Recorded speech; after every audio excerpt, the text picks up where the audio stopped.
Students, आप लोगों का 11वीं कक्षा का अक्टूबर महीने का असाइनमेंट का अध्याय है अध्याय 4 जनरल। अब इसके अंतर्गत हम सबसे पहले देखेंगे कि जनरल क्या होता है।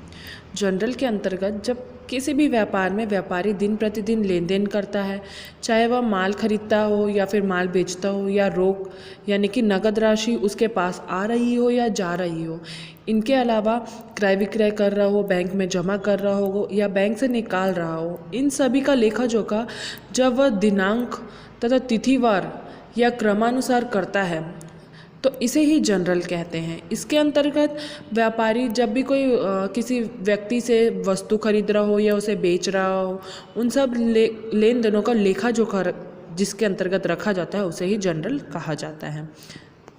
अब इसके अंतर्गत मैं आप लोगों को मेन क्वेश्चन ही इसमें समझा रही हूँ। खाते कितने प्रकार के होते हैं ये आपको क्वेश्चन में पूछ सकता है। व्यक्तिगत खाते, वास्तविक खाते, अवास्तविक खाते। अब इसके अंतर्गत आप देखिए शॉर्ट फॉर्म में दिया हुआ है। व्यक्तिगत खाते में डेबिट और क्रेडिट आप लोगों का मेन अकाउंट्स का बेसिक क्या है, डेबिट और क्रेडिट क्या है। डेबिट यानी कि जब हमारे पास कोई वस्तु आ रही है या फिर कोई रोक आ रहा है, हमारे पास रोक मतलब नगद आ रहा है, पैसे आ रहे हैं, तो हम उसे डेबिट करेंगे। और अगर हम लोग अपने पास से किसी व्यक्ति को पैसे दे रहे हैं, वस्तु दे रहे हैं, तो हम उसे क्रेडिट कहेंगे। ठीक है, तो इसके अंतर्गत व्यक्तिगत खाते के अंतर्गत पाने वाला जो भी वस्तु पाए या फिर रोक पाते हैं तो उसे हम डेबिट और क्रेडिट करेंगे देने वाले को। ठीक है, फिर है वास्तविक खाते के अंतर्गत जो आता है वो हमारा डेबिट होता है, जो जाता है हमारा वो क्रेडिट होता है। अवास्तविक खाते के अंतर्गत खर्च यानी कि खर्च तथा हानि डेबिट होती है और आय या लाभ अगर प्रॉफिट होता है तो वो क्रेडिट होता है। इसके अंतर्गत आपको डेबिट और क्रेडिट करने के नियम दिए हुए हैं, ये सब आप बुक से तैयार कर लेंगे। अब हम आगे देखेंगे जनरल प्रविष्टियाँ करते समय निम्नलिखित बातों का विशेष रूप से ध्यान दिया जाता है। सबसे पहले डेबिट किए जाने वाले खाते के आगे नाम या डेबिट तथा क्रेडिट किए जाने वाले खाते के आगे टू यानी कि हिंदी में इसे से कहते हैं का उपयोग किया जाता है। फिर जब क्रय विक्रय के व्यवहार में यह उल्लेख नहीं हो तो क्रय विक्रय नगद हुआ है या उधार तथा व्यक्ति का नाम नहीं दिया गया है तो सदैव यह माना जाएगा कि यह नगद है। जैसे कि अगर बुक में आप लोगों का क्वेश्चन दिया हुआ है और क्वेश्चन के साथ लिखा हुआ है कि आप लोगों को बताया नहीं गया कि उधार है या नगद है। ठीक है, तो यह अगर आप लोग को नहीं बताया गया या व्यक्ति का नाम नहीं दिया गया तो ये हमेशा हम लोग समझेंगे कि यह सौदा नगद ही है। फिर नेक्स्ट है जब क्रय विक्रय के व्यवहार में उल्लेख नहीं हो कि क्रय विक्रय नगद किया गया है या उधार व्यक्ति का नाम, तो ऐसी दशा में सदा यह माना जाएगा कि सौदा उधार हुआ है। ऐसे करके आप लोगों के 7 पॉइंट्स है, आप इसे पढ़ लेंगे। अब हम आते हैं प्रैक्टिकल क्वेश्चन पे। प्रैक्टिकल क्वेश्चन से पहले आप ये सब अपना देख लेंगे खाते। इसके अंतर्गत मिश्रित जनरल प्रविष्टि आपकी IMP है। चलिए अब हम अपना एग्जाम्पल नंबर 4 देखते हैं जो कि IMP है। ठीक है, इसमें लिखा है निम्न व्यवहारों को मेसर्स राकेश ब्रदर्स के जनरल में लिखिए। सबसे पहला है 1 जनवरी 2017 नगद पूंजी से व्यापार शुरू किया। ठीक है, समझिए इसे, क्वेश्चन को समझिए। नगद पूंजी से व्यापार शुरू किया। ठीक है, नगद पूंजी से व्यापार प्रारंभ करें तो हमारे पास क्या आ रहा है, कैश आ रहा है। कैश यानी कि रोक। तो हम यहाँ पर प्रविष्टि करेंगे। देख लीजिए इसका प्रारूप सबसे पहले आप रोकड़ बही का देखिए। दिनांक, विवरण, खाता पृष्ठांक, विकलन राशि, समाकलन राशि। अब इसके अंतर्गत हम पहली प्रविष्टि देखते हैं। हम यहाँ डेट लिखेंगे 2017 जनवरी 1। तो हमारा पहला क्या दिया, नगद पूंजी से व्यापार शुरू किया। नगद पूंजी लगा रहे हैं हम, हमारे पास क्या आ रहा है, रोक यानी कि नगद दिया हुआ है। नगद यानी कि रोक लिखते हैं उसको। नगद कैश को भी बोलते हैं। तो रोक खाता विकलन यानी कि हमारे पास ये आ रहा है तो हमारे पास ये प्लस हो रहा है पूंजी खाते से, क्योंकि पूंजी लग रही है इसमें।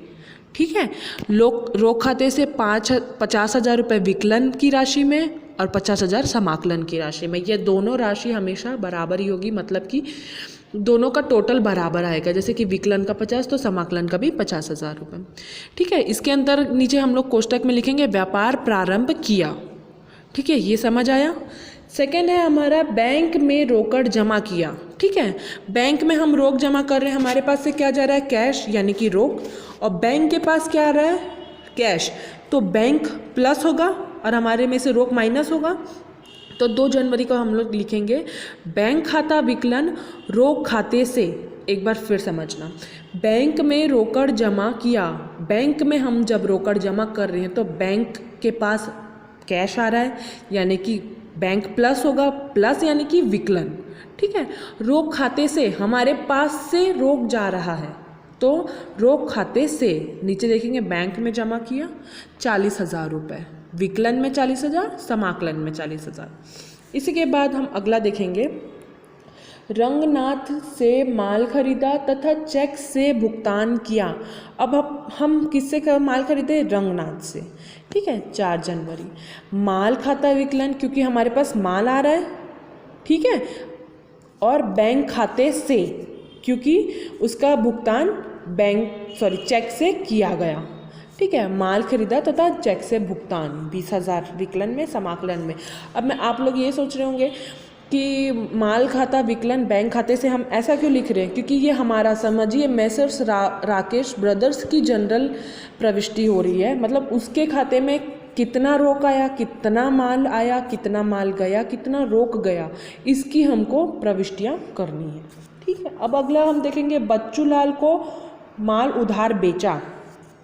हम बच्चू लाल को माल उधार बेच रहे जनवरी 5, तो बच्चू लाल खाता विकलन विक्रय से। अगर हम लोग इसके माल नगद बेचते तो बच्चू लाल का नाम नहीं आता। ठीक है, अगर हम माल उधार बेच रहे तो बच्चू लाल का नाम आएगा। बच्चू लाल विकलन विक्रय से, बच्चू लाल को उधार बेचा 15,000 रुपये विकलन में, 15,000 रुपये समाकलन में। इसके बाद देखेंगे 10 जनवरी बच्चू लाल से चेक मिला तो उसी दिन बैंक में जमा कर दिया गया। बैंक खाता विकलन क्योंकि बैंक के पास जा रहा है, बच्चू लाल खाते से क्योंकि बच्चू लाल उसे जमा कर रहा है। चेक मिला बैंक में जमा 15,000। ठीक है, इसके बाद हम देखेंगे 12 जनवरी विनय ब्रदर्स को माल बेचा। अब विनय ब्रदर्स को हम माल बेच रहे तो क्या हो रहा है, विनय ब्रदर्स के पास माल जा रहा है तो क्या होगा, विनय ब्रदर्स विकलन माल खाते से, क्या उसके पास माल जा रहा है ना, तो विनय ब्रदर्स विकलन माल खाते से माल बेचा 10,000 रुपये। इसके बाद हम आगे देखेंगे 18 जनवरी विनय ब्रदर्स से चेक प्राप्त किया।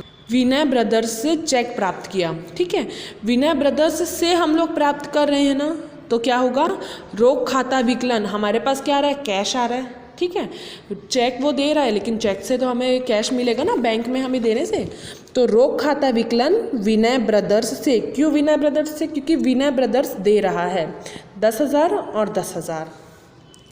इसके आगे 20 जनवरी विनय ब्रदर्स का चेक बैंक में जमा कराया। बैंक में जमा करा रहे तो बैंक खाता विकलन होगा। चेक अब बैंक में जमा करा रहे हैं तो यहाँ पे किसी का नाम दिया है, विनय ब्रदर्स का चेक बैंक में जमा कराया। बैंक में जमा कराया, बैंक खाता विकलन रोक खाते से 10,000। इसके आगे हम जनवरी 22 व्यापार हेतु बैंक से रोकड़ निकाला। रोकड़ निकाले बैंक से, चलो बैंक से हम कैश निकाल रहे हैं तो हमारे पास क्या आ रहा है, कैश। कैश हमारे पास प्लस हो रहा है यानी कि रोक खाता विकलन। अब हम बैंक से निकाल रहे हैं तो बैंक माइनस हो रहा है क्योंकि बैंक से हम लोग निकाल रहे हैं। ठीक है, तो वैसे ही रोक खाता विकलन बैंक खाते से, बैंक से रोक निकाला कितना, 5,000। इसके आगे देखेंगे जनवरी 25 निजी खर्च हेतु बैंक से रोकड़ निकाले। निजी खर्च याद रखेंगे, निजी खर्च हमेशा आहरण खाता में आएगा। ठीक है, यदि हम जब भी निजी खर्च हेतु निकालेंगे तो आहरण खाता बनेगा। तो आहरण खाता विकलन, क्योंकि निजी खर्च यानी कि आहरण खाते में हमारे पास आ रहा है पैसा, तो आहरण खाता विकलन बैंक खाते से, बैंक से निकाल रहे हैं 2,000 रुपये। फिर इसके बाद देखेंगे 26 जनवरी विनय ब्रदर्स का चेक अनादृत हो गया। अनादृत मतलब कैंसिल हो गया। तो विनय ब्रदर्स विकलन बैंक से, क्योंकि विनय ब्रदर्स के पैसे नहीं कटे, मतलब कि बैंक के पास पैसे नहीं आए 10-10 हज़ार रुपये। फिर है बैंक ने सेवा शुल्क लगाया, बैंक ने सेवा शुल्क लगाया तो बैंक के पास प्लस होगा, तो यह बैंक खाता विकलन बैंक सेवा शुल्क विकलन बैंक खाते से 200 रुपये। क्या है? बैंक ने सेवा शुल्क लगाया। अगला है बैंक में जमा राशि पर ब्याज मिला, बैंक में जमा राशि पर ब्याज मिला तो बैंक खाता विकलन, ठीक है, ब्याज खाते से जमा राशि पर ब्याज प्राप्त। कैसे? बैंक खाता विकलन कैसे होगा? बैंक में जमा राशि पर ब्याज मिला, बैंक में हमारी राशि जमा है, उस पर हमें ब्याज मिला, तो बैंक में तो हमारी राशि जमा है तो उसमें हमारा प्लस होगा 300 ब्याज के, तो क्या होगा? ब्याज खाते से। अब ये सब विकलन और समाकलन का टोटल करने के बाद आप लोग नीचे लिखेंगे। मैंने बताया आपको विकलन और समाकलन हमेशा बराबर आएगा। इसी तरह आप एग्जाम्पल नंबर 5 बनाएंगे।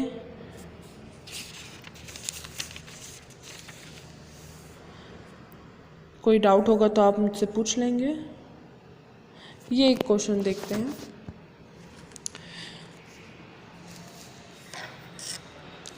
व्यापार प्रारंभ किया, वस्तु के 2000, नगद 3000 रुपये से। अब व्यापार हम प्रारंभ कर रहे हैं तो ये हमारी क्या हो रही है? पूंजी, ठीक है।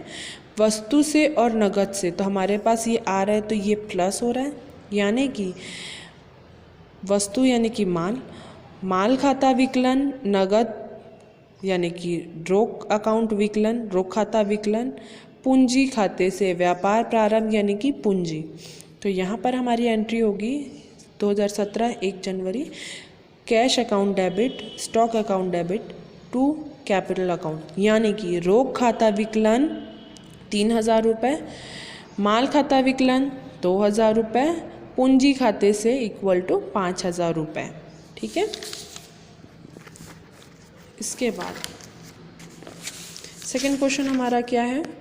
श्री सुदेश कुमार से 10% व्यापारिक छूट तथा 5% रोकड़ छूट की शर्तों पर धनादेश द्वारा 2000 का माल क्रय किया।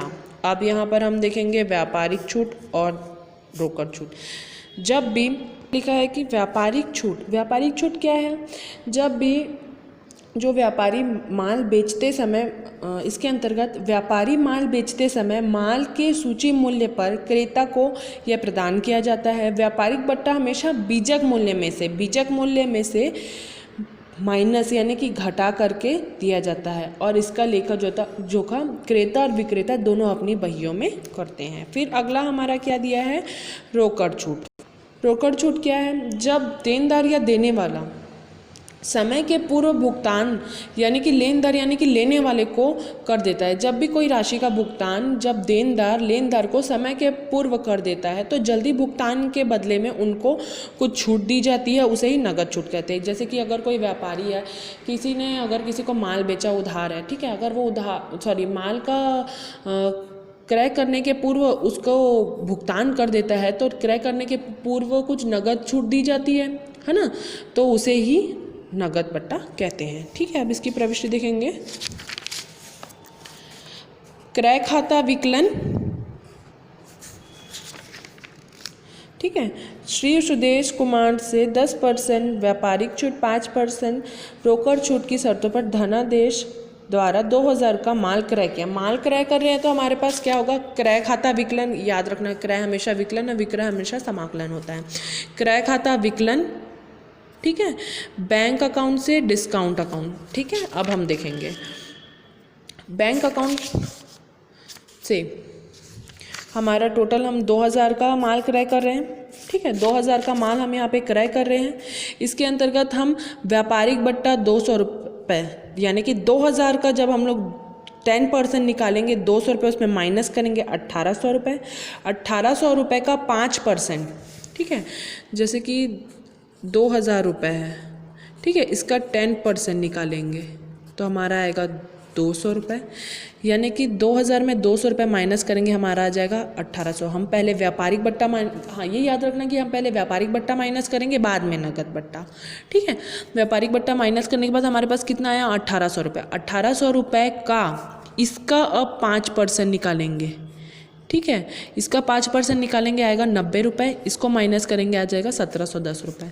तो यानी कि 1710 रुपये हम बैंक से लिखेंगे और 90 रुपये हम रोक मतलब बट्टे से, रोक बट्टा ही यहाँ पे लिखते हैं।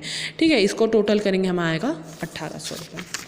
इसके बाद है श्री दिनेश कुमार को 5% व्यापारिक छूट पर 1600 का माल विक्रय किया, जिसके पूर्ण भुगतान में 20 रुपये रोकड़ छूट देने के बाद धनादेश प्राप्त हुआ। अब इधर देखेंगे हम इसे माल बेच रहे हैं तो विक्रय से होगा। ठीक है, कैश अकाउंट डेबिट रोक खाता विकलन और बट्टा खाता विकलन विक्रय खाते से, यह हमारी प्रविष्टि होगी। अब देखेंगे कि 1600 रुपये का माल था। ठीक है, इसमें कितना परसेंट, 5% बोला गया है व्यापारिक छूट। 5% व्यापारिक छूट कैसे निकालेंगे, 1600 इंटू 5/100 ऐसे प्रतिशत निकालते, इससे इनको भाग देंगे तो आएगा 80 रुपये। इसको माइनस करेंगे तो 20 रुपये हमारा सामने में ही दिया है नगद छूट का, इसको माइनस करने के बाद आ जाएगा हमारा 1500 रुपये। नगद छूट का माइनस करने के बाद जो आएगा वो हम लोग लिखेंगे रोक से, 20 रुपये हमारे बट्टा, टोटल हम लोग लिखेंगे यहाँ पे 1520 रुपये। अब देखेंगे स्वतः खर्च हेतु उठाए वस्तु 100 रुपये, नगद 200 रुपये, बैंक से 200 रुपये। मतलब अब बताओ कि स्वतः खर्च मतलब निजी कार्य यानी कि आहरण खाता विकलन 500 रुपये, किससे, वस्तु से यानी कि क्रय खाते से, रोक खाते से और बैंक खाते से, 100 200 200। अब आते हैं हम एग्जाम्पल नंबर 7 पे, जो कि IMP है। महेश की पुस्तकों में निम्न व्यवहारों की जनरल प्रविष्टियाँ कीजिए। ठीक है, सबसे पहला देखेंगे हम जनवरी 1 का अपनी कोई निजी पूंजी नहीं होने से महेश ने अपने मित्र दिनेश से 10% वार्षिक ब्याज पर 50,000 रुपये उधार लेकर व्यापार प्रारंभ किया। ठीक है, तो हमारी इसकी क्या होगी प्रविष्टि, रोक खाता विकलन, डेट लिख लेंगे हम, रोक खाता विकलन दिनेश ऋण खाते से, क्योंकि वो दिनेश से ऋण ले रहा है, कितना 50,000। सेकेंड हमारा क्या है, नगद खरीदा माल 10,000 रुपये, फर्नीचर 2,000, टाइपराइटर 3,000, तिजोरी 4,000 रुपये, नगद खरीद रहे हैं। ठीक है, तो यानी कि रोक से हमारे पास से कैश जाएगा। ठीक है, माल खाता विकलन 10,000, फर्नीचर खाता विकलन 2,000, टाइपराइटर खाता विकलन 3,000, तिजोरी खाता विकलन 4,000, रोक खाते से इसका अमाउंट लिखकर प्लस करेंगे और उसे यहाँ पर लिखेंगे। ठीक है, फिर अगला हमारा क्या है, चौधरी ब्रदर्स से 5% व्यापारिक बट्टे पर 10,000 की सूची मूल्य का बीजक प्राप्त हुआ और उसने यह माल उसके निर्देशानुसार मोदी ब्रदर्स को सप्लाई कर दिया। ठीक है, हमारा यहाँ क्या बोल रहा है, चौधरी ब्रदर्स से 5% व्यापारिक बट्टे पर 10,000 का सूची मूल्य का माल बीजक पर प्राप्त हुआ, उसने यह माल निर्देशानुसार उसको सप्लाई कर दिया। तो हम पहला क्या देखेंगे, चौधरी ब्रदर्स ने कितना का क्रय किया, 10,000 का माल, 5% व्यापारिक बट्टा, 5% व्यापारिक बट्टा माइनस करने के बाद 10,000 माइनस 5% इसका करेंगे 500, 9,500। क्रय खाता विकलन, माल क्रय कर रहा है 9,500, किससे, चौधरी ब्रदर्स से 9,500। फिर वही डेट आएगा जनवरी 5, आगे पढ़ेंगे, उसने यह माल उसके निर्देशानुसार मोदी ब्रदर्स को सप्लाई कर दिया। मोदी ब्रदर्स को बेच रहा है यानी कि मोदी ब्रदर्स विकलन विक्रय खाते से, कितना, 10,000 रुपये, क्योंकि यहाँ पे उसको कोई बट्टा नहीं, कोई छूट नहीं मिल रहा है, वो उसने लागत मूल्य को बेच दिया, लागत मूल्य पर ही माल को बेच दिया। फिर इसके बाद है अगला 10 जनवरी का देखेंगे, मोदी ब्रदर्स दिवालिया घोषित हो गया, उसने संपूर्ण हिसाब में 1 रुपये के बदले 50 रुपये की वसूली कर दी। अब देखिएगा यहाँ पे मोदी ब्रदर्स को 10,000 रुपये का माल मिल रहा था। ठीक है, तो वह अब दिवालिया हो गया, तो इसका 1 रुपये के बदले वह 50 पैसे का ही भुगतान कर पाएगा, यानी कि रोक खाता विकलन देखिए 10,000 रुपये है। ठीक है, उसमें इंटू करेंगे हम 0.50 यानी कि 50 पैसे को, तो हमारा 5,000 रुपये आएगा, यानी कि हमें वसूल कितने हो रहे हैं, 5,000 रुपये। ठीक है, वसूल हमारे 5,000 रुपये हो रहे हैं, हमें मिलना कितना चाहिए था, 10,000 रुपये। इसको इसमें से माइनस करेंगे तो हमारा आ जाएगा 5,000 रुपये माइनस, यानी कि डूबत ऋण, ये हमें डूब गया। ठीक है, वो राशि जो हमें मिलने की आशा नहीं होती, अप्राप्त होती है, उसे हम डूबत ऋण कहते हैं। तो रोक खाते से हमें कितना मिला, 5,000 रुपये, डूबत ऋण 5,000 रुपये, मोदी ब्रदर्स से 10,000 रुपये। ठीक है, इसके बाद हम अगला देखेंगे, केदार से 5,000 रुपये का माल खरीदा, केदार से 5,000 का माल खरीदा। ठीक है, क्रय खाता विकलन केदार से 5,000 रुपये, इसे राहुल को 5,500 में सप्लाई कर दिया गया, तो राहुल खाता विकलन विक्रय से कितने में, 5,500 में। फिर अगला देखेंगे, राहुल ने 1,100 का माल वापस कर दिया जो केदार को लौटा दिया। अब देखेंगे यहाँ पर क्या आ रही है, वापसी, माल की वापसी। राहुल ने जो माल खरीदा था उसे वो वापस कर रहे हैं, यानी क्या आएगा, विक्रय वापसी विकलन राहुल के खाते से 1,100 रुपये। ठीक, इसके आगे जो केदार को लौटा दिया गया, यानी कि केदार विकलन क्रय वापसी से कैसे, 1,100 रुपये का माल था, ये कितने में पड़ा था केदार को, 5,500 में, उसने राहुल को कितने में बेचा था, 5,500 में, तो इसका मूल्य कितना है, 1,000 रुपये, जो कि क्रय वापसी में आ जाएगा। अब अगला देखेंगे 13 जनवरी का, दान दिया, नकदी 200, माल के 300, तो दान खाता विकलन, दान दे रहे हैं, हमारे पास दान प्लस हो रहा है, रोक खाते से रोक माइनस हो रहा है, माल माइनस हो रहा है। ठीक है, रोक खाता दान खाता विकलन 500 रुपये, किससे, रोक से, माल से। ठीक है, फिर अगला है भवन खरीदा, भवन खरीदेंगे तो हमारे पास क्या आ रहा है, भवन, भवन प्लस हो रहा है, यानी कि भवन विकलन माइनस रोक हो रहा है, यानी कि रोक से। ठीक है, फिर विनियोग पर ब्याज प्राप्त हुआ, ब्याज प्राप्त हो रहा है, हमारे पास क्या आ रहा है, नगद प्लस हो रहा है, यानी कि रोक खाता विकलन विनियोग पर ब्याज से 450 रुपये। अब हम अगला देखेंगे, 10,000 रुपये का माल खरीदा। ठीक है, मैं आपको आधा पढ़ के इसमें बता दूँ, 10,000 का माल खरीदा, 25 जनवरी की एंट्री है। क्रय खाता विकलन रोक खाते से माल आ रहा है, यानी कि क्रय विकलन परचेस विकलन रोक से 10,000 रुपये। इसमें से 8,000 के माल का बीमा है, 8,000 के माल का बीमा है, बीमित माल में से 4,000 रुपये का माल आग लग गया, किंतु हानि 3,000 की हमको क्या हो रही है, हानि, यानी कि अग्नि से हानि खाता विकलन हानि हो रही है 3,000 रुपये, क्रय खाते से जो हम लोगों ने माल खरीदा है उससे 3,000 रुपये। फिर है इसमें, बीमा कंपनी ने दावा स्वीकार कर लिया तथा राशि का भुगतान कर दिया। अब बीमा कंपनी ने राशि का भुगतान किया, बीमा कंपनी खाता विकलन अग्नि से हानि खाते से 3,000 रुपये, क्यों, क्योंकि बीमा कंपनी ने दावा स्वीकार कर लिया। इसके अंतर्गत 3 प्रविष्टियाँ होंगी जनवरी 25 की। फिर अब हम अगला देखेंगे 30 जनवरी का, रामनाथ द्वारा 5,000 का ऋण था। ठीक है, रामनाथ द्वारा 5,000 का ऋण था, उसकी आर्थिक स्थिति दयनीय होने के कारण 1 रुपये के पीछे 25 पैसे प्राप्त हुआ। ठीक है, 1 रुपये यानी कि पूरे मूल्य 1 रुपये, चलो 5,000 इंटू 1 करेंगे तो हमें 5,000 यानी कि पूरा मूल्य प्राप्त हो रहा है। लेकिन यहाँ पे क्या बोल रहे हैं, 1 रुपये के पीछे 25 पैसे यानी कि 0.25 पैसे हम लोग को मिल रहे हैं, यानी कि हमको मिल रहा है 1,250 रुपये।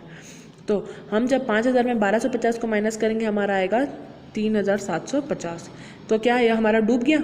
ठीक है, तो हमारी एंट्री क्या होगी, रोक खाता विकलन कितना हम लोग को मिल रहा है, 12,250, डूबत ऋण से कितना डूब गया, 3,750, रामनाथ से 5,000 रुपये।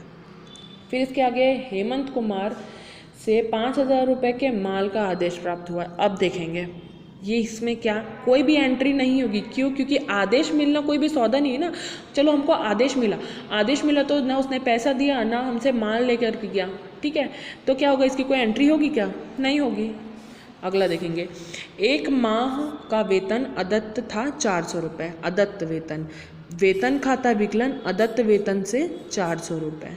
ठीक है, इसका टोटल करेंगे तो हमारा बराबर आएगा। इसी तरह आप देखेंगे एग्जाम्पल नंबर 12, ये सारे एग्जाम्पल आप पूरे बनाएंगे, IMP है, सारे एग्जाम्पल बनाएंगे। पहला क्या है, इसके अंतर्गत Messrs Balkrishna and sons company का खाता बनाना है, नगद पूंजी के व्यापार प्रारंभ किया, व्यापार, इसके अंतर्गत क्या होगा, कैश खाता विकलन पूंजी खाते से। ठीक है, दूसरा बैंक खाते में जमा करा है 9 लाख रुपए, तो क्या होगा, बैंक विकलन होगा रोक खाते से। ठीक है, बैंक में जमा करा है, बैंक प्लस रोक माइनस हो रहा है रोक से 9 लाख रुपए। मशीनरी खरीदी, मशीनरी हम खरीद रहे हैं। ठीक है, 4,60,000 रुपये की, तत्काल 60,000 नगद चुकाएं, यानी कि मशीनरी खाता विकलन कितना होगा, टोटल 4,60,000। कैश दे रहे हैं हम लोग 60,000, बाकी हम लोग लेनदार आएगा, क्यों, क्योंकि हम लोग उसको देंगे, हम लोगों ने दिया नहीं तो 4 लाख रुपए आएगा। फिर है माल खरीदा नगद 80,000 तथा 90,000 उधार। माल हम नगद खरीद रहे हैं, टोटल कितने का खरीदे, 80 + 90 करेंगे 1,70,000। नगद खरीद रहे हैं यानी कि रोक खाते से हम लोग कितना लिखेंगे, 80,000 रुपये, और लेनदार खाते से लिखेंगे हम 90,000 रुपये क्योंकि वो उधार है। फिर है मशीनरी के सप्लायर को 4 लाख रुपए का चेक दिया। मशीनरी के सप्लायर को हमने 4 लाख रुपए दिया, ठीक है।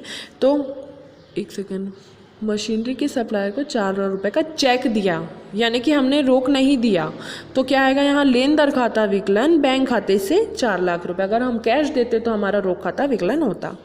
फिर हम अगला देखेंगे, 1 लाख रुपए की लागत वाला माल 1,40,000 में नगद बेचा, ठीक है। तो रोक खाता विकलन विक्रय खाते से माल की लागत है वो, तो हमको ये लागत दी हुई है 1 लाख, लेकिन नहीं, हम जितने में बेच रहे हैं हमको उसकी प्रविष्टि करनी है, ठीक है। तो रोक खाता विकलन विक्रय से 1,40,000 रुपये। फिर अब अगला है, व्यापार के स्वामी द्वारा निजी उपयोग के लिए 70,000 रुपये आहरित किए, यानी कि आहरण खाता विकलन रोक खाते से। फिर इसके आगे दिया हुआ है, बीमा 5,000 रुपये चेक से भुगतान किया गया, तो इसका क्या होगा, बीमा खाता विकलन चेक से यानी कि बैंक खाते से। फिर है, वेतन 11,000 रुपये अदत्त है, तो वेतन खाता विकलन अदत्त वेतन से 11,000 रुपये। फिर है, फर्नीचर नगद खरीदा, तो फर्नीचर विकलन रोक से। इसी तरह आप सारे एग्जाम्पल बनाएंगे और कुछ भी डाउट होने से मुझसे पूछेंगे। Thank you. और एग्जाम्पल के साथ साथ आप क्वेश्चन भी पूरा बनाएंगे।